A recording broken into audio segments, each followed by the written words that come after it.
Sveiki, gerieji žmonės, draugai ir nedraugai. Šiandien viena akis juokiasi, kita verkia.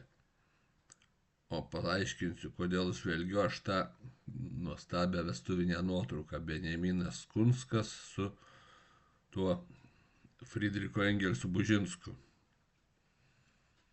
Matote, kokia idylė, kokia meilė tarp jų, gėlytė ir panašiai, bet gyvenimas dėja pasisuka kitaip, jis yra negailestingas.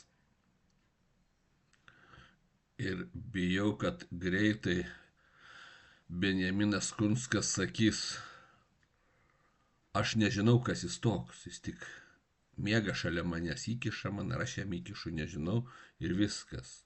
Tai čia panašiai kaip ta šventoji, skaisčioji ministrė iš tos recidivistų partijos, TSLKD, Navickienė, kuri nepažinojo žydelio,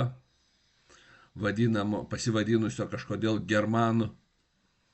Ir jinai teigia, aš jo nepažįstu, nežinau, kas jis toks, kuo jis užsiima, jis tik ateina vakare, atsigula šalia manęs, įkiša tarp kojų kažką man ir pamakaluoja. Nieko nežinau apie ir žinoti nenoriu, gyvenu dirbtuvėse, vargstu, dirbu Lietuvai.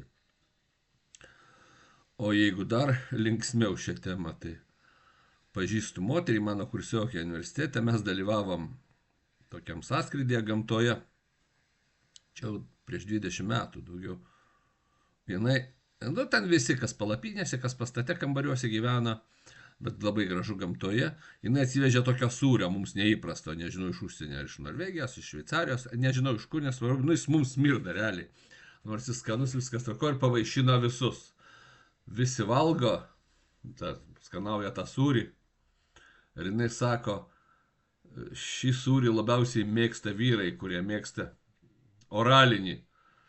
Visi čiupo, iškratė tą sūrį iš burnos, greitai išpjovė ir panašiai šalin nuo jos.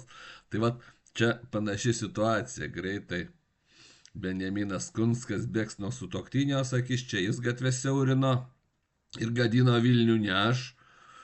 Lygiai visi, kurie fotkinosi prie laivų šitų korupcinių, sakys, aš nepažįstu šitų žmonių, čia ne aš ir trins nuotraukas. Lygiai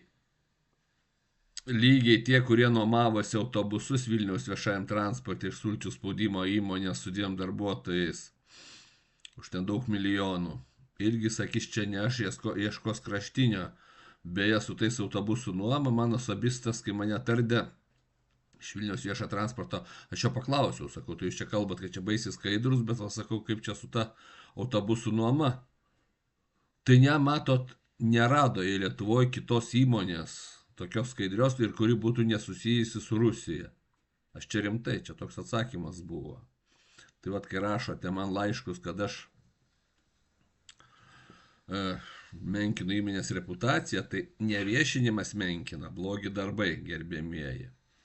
Tai va, trumpas šiandien toks video, geros visiems dienos, komentuokite, dalinkite, ate.